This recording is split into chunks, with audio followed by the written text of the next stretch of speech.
30 अगस्त 2023 की सुबह लगभग 3:45 के आसपास एक व्यक्ति एक रेलगाड़ी के अंदर चढ़ता है। जनरल बोगी थी। अचानक ही उसकी नजर जमीन पर पड़ती है और देखता है कि महिला फोन से लथपथ पड़ी हुई है। वो अपना मोबाइल निकालता है, उसका वीडियो बनाता है, वीडियो बनाकर सोशल मीडिया पर वायरल कर देता है। जैसे ही ये वीडियो सोशल मीडिया पर वायरल हो रहा था, कई तरह के सवाल थे जो खड़े हो जाते हैं। महिला कांस्टेबल ने आधी वर्दी पहनी थी, आधी वर्दी उसके बदन पर नहीं थी और वो बहुत बुरी तरह से घायल जो होती है। देखते ही देखते ये वीडियो हजारों नहीं बल्कि लाखों लोगों के मोबाइलों में पहुंच जाती है और बड़ी संख्या में लोग सिर्फ इसी सवाल का जवाब जानना चाहते थे कि आखिर की ये महिला कांस्टेबल कौन है, इसके साथ क्या हुआ है, किसने इस घटना को अंजाम दिया है। देखते ही देखते ये पक्ष हो या विपक्ष हो, राजनीतिक पार्टियां हो, लोगों ने इसे मुद्दा बनाना शुरू कर दिया। एक तरफ लोग सवाल कर रहे थे, दूसरी तरफ आरोप लगा रहे थे उत्तर प्रदेश की सरकार बड़ी बड़ी बातें करती है, महिला कांस्टेबल ही अगर सुरक्षित नहीं है तो आम लोगों की सुरक्षा की जिम्मेदारी कैसे ली जा सकती है। बात यहीं पर नहीं थमती, बल्कि इलाहाबाद के जो हाईकोर्ट के मुख्य न्यायाधीश होते हैं उनके मोबाइल में भी ये वीडियो पहुंच जाता है। जब वो इस वीडियो को अपनी आंखों से देखते हैं तो उन्हें यकीन नहीं हो रहा था कि जितनी बुरी तरह से वो महिला कांस्टेबल घायल थी, वाकई किसी के भी रोंगटे खड़े हो सकते हैं। 3 सितंबर 2023 की ये बात है, रविवार का दिन होता है। वो आधी रात में एक बैठक बुलाई जाती है। बैठक बुलाने के बाद सबसे पहले एक पीठ का गठन करने के निर्देश देते हैं और साथ ही कहते हैं कि रेलवे को नोटिस दिया जाए कि रेलवे में इस तरह से महिला कांस्टेबल अगर सुरक्षित नहीं है तो क्या होगा। यही नहीं, आरपीएफ को बोला गया कि अपने कर्तव्यों का निर्वहन सही से नहीं हो रहा है, बिल्कुल विफल हो गया इनका जो कर्तव्य है। जब ये बात आती है तो न केवल पुलिस पर बल्कि सरकार पर पूरी तरह से दबाव बन जाता है।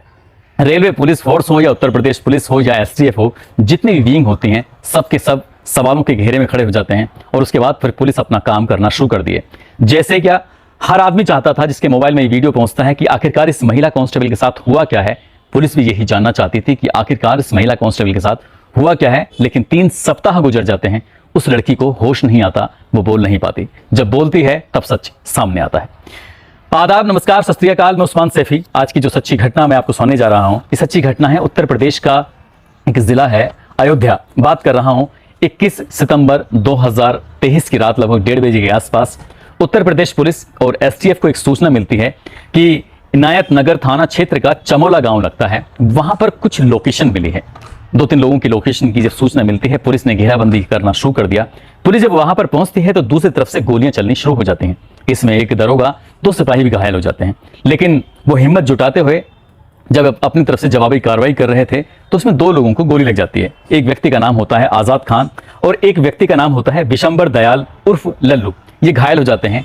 तीसरा जो इनके साथी होता है वो मौके से भाग जाता है। पुलिस सतर्क होती है और उसकी तलाश करने के लिए लगातार कोशिश कर रही थी। इस घटना स्थल से लगभग 40 किलोमीटर की दूरी पर एक जगह लगती है, पूरा कलंदर थाना क्षेत्र, उसका है छतिरवा सरैया सीमा। वहां से एक लोकेशन मिलती है। पुलिस जैसे ही लोकेशन के आधार पर मौके पर पहुंचते हैं, वहां जाने के बाद आम का बाग होता है, पास में ही ईख का खेत होता है। ईख की खेत की आड़ लेते हुए एक व्यक्ति लगातार पुलिस पर गोलियां बरसाना शुरू कर देता है। उधर से लगातार गोलियां चल रही थी। पुलिस ने जवाबी कार्रवाई में जब गोली चलाती है तो गोली लग जाती है सटीक निशाने पर और जैसे ही गोली लगती है तो वो व्यक्ति मारा जाता है, यानी कि उसका एनकाउंटर होता है। एनकाउंटर होते ही दिन ठीक से निकला भी नहीं था कि हर सोशल मीडिया के पन्नों पर ये लगातार चलने लगता है, चाहे वो फेसबुक हो, यूट्यूब हो और अलग अलग जो प्लेटफॉर्म है सोशल मीडिया के, वहां पर ये चलने लगता है कि अनीस खान को गोली लगी, उसका एनकाउंटर कर दिया गया। दरअसल उसने एक महिला कांस्टेबल के साथ जो इतनी दरिंदगी की थी। अब दरिंदगी का जो किस्सा था जो यहां से शुरू होता है तो लोग वाकई हैरान हो जाते हैं, परेशान हो जाते हैं, सोच करके आखिरकार कोई इंसान ऐसा कैसे कर सकता है। दरअसल जिला सुल्तानपुर के कोतवाली में तैनात एक महिला कांस्टेबल जिसका नाम होता है सुमित्रा पटेल, उसको अयोध्या के हनुमानगढ़ी में सावन के मेले में लगने वाली ड्यूटी में भेज दिया जाता है। लगभग 10 दिन की इसे ड्यूटी करनी थी। इस महिला को कहा जाता है कि अब तुम्हें वहां जाना है। 29 अगस्त 2023 की शाम लगभग 6:45 के आसपास ये महिला फाफा मऊ रेलवे स्टेशन पर पहुंच जाती है और यहां पर एक रेलगाड़ी आती है, इसका नाम है सरयू एक्सप्रेस, जो कि प्रयागराज से चलकर मनकापुर की तरफ जाती है। इस महिला कांस्टेबल ने फाफा मऊ रेलवे स्टेशन से इस ट्रेन को पकड़ा और ट्रेन को पकड़ने के बाद 6:45 पर आखिरकार इस पर बैठ जाती है। जनरल बोगी में बैठती है, ऊपर की बर्थ पर ये लेटी हुई थी और इसी बीच में जब कई घंटे बीत जाते हैं तब 1-2 लड़के इसके पास आते हैं और आने के बाद इस महिला कांस्टेबल के साथ छेड़छाड़ करना शुरू कर देते हैं। लगभग 40 साल की इसकी उम्र होती है। ये बताया जा रहा था कि इस महिला ने उत्तर प्रदेश पुलिस में साल 1998 में नौकरी प्राप्त की थी और तभी से लेकर ये उत्तर प्रदेश पुलिस में अलग अलग जगहों पर सेवा दे रही थी।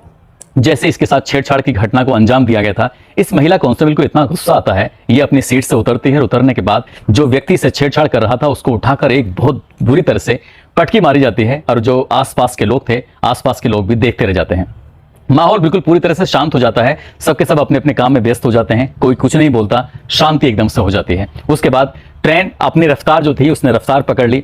इस महिला कांस्टेबल को उतरना था अयोध्या के रेलवे स्टेशन पर, लेकिन इसकी आंख लग जाती है और जैसे इस महिला की आंख लगती है, ये रेलगाड़ी पहुंचती है रात 12 बजे और ये सो जाती है। सोने की वजह से जब इसे आंख खुलती है तो पता चलता है कि मनकापुर रेलवे स्टेशन आ चुका है और रेलवे स्टेशन आ चुका है तो अब वापस कैसे जाए ये अयोध्या में, क्योंकि वहां पर इसको अपनी ड्यूटी जो करनी थी। अब ये भी बताया जाता है कि मनकापुर रेलवे स्टेशन पर जब गाड़ी पहुंचती है, यार्ड पे लगभग 1 घंटे तक खड़ी रहती है और 1 घंटे खड़े होने के बाद फिर से रात 3:05 पर यानी कि सुबह के 3:05 पर मनकापुर से फिर से प्रयागराज के लिए गाड़ी तैयार हो जाती है और ये महिला कांस्टेबल इससे उतरती नहीं है, बल्कि उसी बोगी में अपनी सीट पर लेटी रहती है और जब लेटी रहती है तब इंतजार कर रही थी कि गाड़ी चलेगी। अब ये मनकापुर से प्रयागराज के लिए प्रस्थान करना गाड़ी शुरू कर देती है और जैसे प्रस्थान कर रही थी बताया जाता है कि इसी बीच में 2 या 3 व्यक्ति इसके पास आते हैं। 2 या 3 व्यक्ति आने के बाद इस महिला कांस्टेबल के साथ बहुत बुरी तरह से मारपीट करते हैं। बोगी पूरी तरह से खाली होती है, कोई आसपास होता नहीं है। इसने चीखने चिल्लाने की कोशिश भी की होगी, लेकिन उनके पास हथियार थे। हथियार कुछ ऐसे थे, चेहरे पर जो वार किए गए, चेहरा बहुत बुरी तरह से फट जाता है। इस महिला कांस्टेबल ने बचने की कोशिश की तो सर में ऐसे वार किए गए कि सर में बहुत बुरी तरह से जो गंभीर हो जाती है, घायल हो जाती है। यही नहीं, उसको मारा जाता है, पीटा जाता है। जाते जाते उन लोगों ने इनके कपड़े भी फाड़ने शुरू कर दिए। महिला कांस्टेबल के आधे हिस्से पे कपड़े थे और आधे हिस्से पे कपड़े नहीं होते हैं। महिला कांस्टेबल बहुत बुरी तरह से भयभीत हो जाती है, डर जाती है। फिर उसके बाद 3:45 पर यह गाड़ी पहुंच जाती है सीधा अयोध्या और अयोध्या में जब यहां से लोग अब इस गाड़ी में आके इस यानी कि जनरल बोगी में आके बैठने की कोशिश कर रहे थे, तभी एक व्यक्ति आता है और थोड़ा सा अंधेरा था, दिख नहीं रहा था साफ साफ, लेकिन जैसे वो अंदर जाता है, जनरल बोगी में पहुंचता है, वहां जाकर देखता है तो एक जो उसके पैर थे वो ब्लेड पे पहुंच जाते हैं और ब्लेड पे पहुंचते हैं तो वो देख के थोड़ा घबरा जाता है। उसने जो टॉर्च जलाकर देखी तो देखता क्या है कि बर्थ के नीचे एक लड़की लेटी हुई है जिसने आधे तन पर तो कपड़े पहने हुए हैं, यानी कि वर्दी पहनी हुई है, आधे पे वर्दी नहीं थी। तुरंत ही वो आरपीएफ को और जीआरपी को सूचना देता है। जीआरपीएफ और आरपीएफ जैसी सूचना मिलती है तुरंत वहां दौड़ते मौके पर आते हैं। आकर देखते हैं तो महिला कांस्टेबल जीने की कोशिश कर रही थी, शायद उसकी आखिरी सांसें चल रही थी, हालत बहुत ज्यादा खराब होती है। तुरंत ही उसको वहां से उठाकर सीधा हॉस्पिटल लेके जाते हैं। हॉस्पिटल ले जाने के बाद डॉक्टर उसको कहते हैं कि इसकी हालत बहुत ज्यादा गंभीर है, इसलिए हम इसका इलाज नहीं कर सकते, इसको हायर मेडिकल सेंटर यानी कि केजीएमयू के ट्रॉमा सेंटर में इसको भर्ती कराया जाता है। बोलने की कोशिश करने की कोशिश कर रही थी, लेकिन उसमें इतनी जिंदगी इतनी जान नहीं बची थी जिससे कि बोल सके। जैसे जैसे ये सूचना, क्योंकि एक वीडियो बनाया गया था, वो वीडियो बहुत तेजी के साथ सोशल मीडिया पर वायरल होने लगता है। अब चाहे वो पक्ष हो या विपक्ष हो, राजनीतिक पार्टी के अलग अलग हिस्से हो, पुलिस वाले हो, आम आदमी हो, हर किसी के मोबाइल में ये वीडियो लगातार वायरल हो रहा था। इलाहाबाद हाईकोर्ट को भी इतना गुस्सा आता है कि वो संडे के दिन आधी रात में एक मीटिंग बैठाते हैं और उस मामले की जांच पड़ताल की बात भी करते हैं, एक आयोग भी गठन की बात करते हैं और आरपीएफ की कार्यप्रणाली पे कई तरह के सवाल भी खड़े करते हैं। मामला उत्तर प्रदेश पुलिस की साख का सवाल बन चुका था, मामला उत्तर प्रदेश की सरकार की साख का सवाल बन चुका था। अब इस मामले की जांच पड़ताल शुरू कर दी जाती है, लेकिन पुलिस के हाथ कोई ऐसा सबूत लग नहीं रहा था। जिसके साथ ये वारदात हुई थी वो बोलने की स्थिति में नहीं था। धीरे धीरे करके ऐसे 1 सप्ताह 2 सप्ताह लगातार बीतने लगते हैं। तब पुलिस को कुछ ऐसे सोर्स थे, उनके सोर्स क्या, यानी कि सीसीटीवी कैमरे या इस सरयू ट्रेन के अंदर जितने भी लोग आ रहे थे जा रहे थे, उनके मोबाइल, कितने मोबाइल आए हैं गए हैं, जो एक्टिव मोबाइल थे उनके बारे में पता करने की कोशिश की जा रही थी। और इसी बीच में महिला कांस्टेबल को होश आता है। जब होश आता है, वो ज्यादा बोलने की स्थिति में थी नहीं, उसने कहा 2 या 3 लोग थे जिन्होंने उस पर हमला किया। कौन थे कौन नहीं, बस यही सवाल था। पुलिस ने जब सीसीटीवी कैमरे को खंगालना शुरू किया है तब अलग अलग 20 चेहरे पुलिस को मिलते हैं और 20 चेहरों पर जो शक किया जा रहा था, जो संदिग्ध लग रहे थे, उन 20 चेहरों को जब उस महिला कांस्टेबल को जब थोड़ा सा होश आता है तो उसके पास लेके जाते हैं, दिखाया जाता है एक एक चेहरे को। तब वो एक चेहरा पहचानती है कि ये सबसे आगे था, यही मुख्य आरोपी था। अब उसका चेहरा सोशल मीडिया पर वायरल किया जाता है और वायरल करने के बाद ये पता करने की कोशिश की जाती है कि आखिरकार ये व्यक्ति कौन है, इसके बारे में पता करने की कोशिश करें और जो बताएगा उसको 1 लाख रुपए का इनाम घोषित किया जाएगा। उत्तर प्रदेश की पुलिस हो या एसटीएफ हो, स्पेशल टास्क फोर्स, वो मिलकर इस अभियान को चला रहे थे। कई सारी टीमें थी जो पुलिस डिपार्टमेंट के लगी हुई थी, आरपीएफ की टीम लगी हुई थी। लेकिन आखिरकार पुलिस को सूचना मिलती है कि जो मुख्य आरोपी है, जिसको पहचाना गया है उन 20 चेहरों में से, उसका नाम है अनीस खान, जो कि हैदरगंज थाना क्षेत्र के दशलावन गांव का रहने वाला है। साथ ही एक और साथी होता है उसका आजाद खान, जो इसी के गांव का रहने वाला होता है। एक का नाम विशंबर दयाल उर्फ लल्लू, जिसका जो जिला है वो सुल्तानपुर होता है और थाना उसका कुरेभान होता है। पीपरी सोमनाथ का वो निवासी होता है। पुलिस ने अब इनको तलाश करना शुरू कर देती है। कई दिन बीत जाते हैं, आखिरकार पुलिस ने 1 लाख रुपए का इनाम भी घोषित किया था। काफी मशक्कत करने के बाद पुलिस को एक सूचना मिलती है। पुलिस को बताया जाता है कि एक इनायतपुर जगह है, इनायतपुर में एक चमोला एक क्षेत्र है, वहां पर इनकी लोकेशन है। पुलिस जाती है तो मुठभेड़ हो जाती है। मुठभेड़ में आजाद खान को गोली लगती है उसकी टांग में, साथ ही विशंबर दयाल उर्फ लल्लू होता है, उसको भी गोली लग जाती है। लेकिन अनीस खान मौका पाते ही वहां से भाग जाता है। पुलिस वाले उसका पीछा कर रहे थे, लेकिन पीछा करते करते पूरा कलंदर थाना क्षेत्र का छतीरवा एक इलाका है, उसका सरिया सीमा है, वहां पर जाकर उसका एनकाउंटर हो जाता है। और एनकाउंटर जब होता है तब लोगों को पता चलता है कि आखिरकार उसने क्या किया है।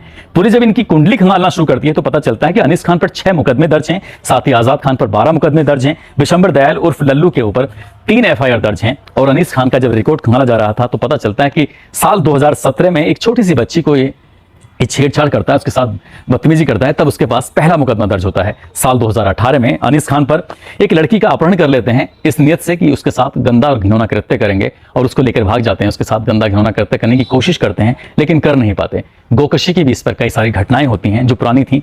लेकिन इस व्यक्ति को जब ये वही व्यक्ति है जो इस महिला कांस्टेबल के साथ छेड़छाड़ कर रहा था, और इसकी हिम्मत तब बढ़ जाती है जब उस महिला ने वर्दी पहनी हुई थी। बल्कि वर्दी से तो लोग घबराते हैं, डरते हैं, लेकिन अनीस खान के मन में, उसके दिमाग में, उसके दिल में कोई किस तरह का खौफ नहीं था।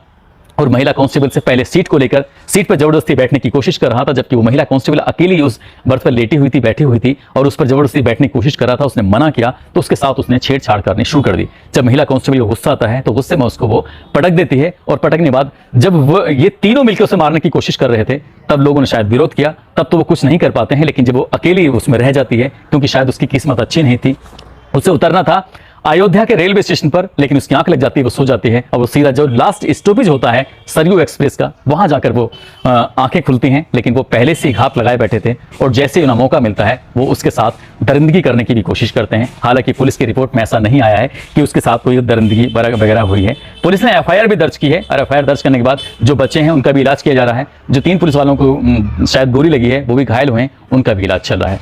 दोस्तों, इस पूरे घटनाक्रम को सुनाने का उद्देश्य किसी को परेशान करना नहीं है, किसी का दिल दुखाना नहीं है, बल्कि आपको जागरूक करना है, आपको सचेत करना है, आपको बताना है, आपको जताना है कि लड़की चाहे वर्दी में हो या बिना वर्दी के हो, उसका सम्मान करना चाहिए। लेकिन जिस तरह से अनीस खान ने उसके साथ दरिंदगी करने की कोशिश की थी, शायद उसका अंजाम यही था और ऐसा ही होना चाहिए। यदि ऐसे ही अपराधियों को कम से कम समय में सजा मिल जाए तो शायद वो बहन बेटियों की इज्जत भी करना सीखेंगे, और उन्हें ये भी पता होगा, खासकर पुलिस वालों पर अगर हाथ डालने की कोशिश करेंगे तो उनके साथ ऐसा ही होगा। दोस्तों, आज जाते जाते आज मोहम्मद नासिर हैं, दिल्ली के रहने वाले हैं, पूर्णिया के रहने वाले हैं आयान बाबू। आज इनका जन्मदिन है, इनको जन्मदिन की बहुत सारी शुभकामनाएं, बहुत बहुत मुबारकबाद। साथ ही नालंदा के रहने वाले हैं कुंदन कुमार, भास्कर कुमार, सुजाता मुरादाबाद के रहने वाले हैं शाहरुख अली, मोहम्मद इरशाद आलम हैं, नाइशा खान हैं मेवात से, गोपाल सिंह उत्तराखंड से हैं, अरविंद यादव शाहजहांपुर से हैं, परवेज रसूल मुरादाबाद से, नीरज जायसवाल नालंदा से हैं, पूनम सोलंकी दिल्ली से, ओमी कुमार करौली से हैं, फुरकान चौधरी लखनऊ से हैं, मोहम्मद जमील सूरतगढ़ से हैं, निसा रायबरेली से हैं। इन्होंने नाम लेने की अपील की थी। आप सब लोग अपना ख्याल रखें, सुरक्षित रहें। जय हिंद, जय भारत।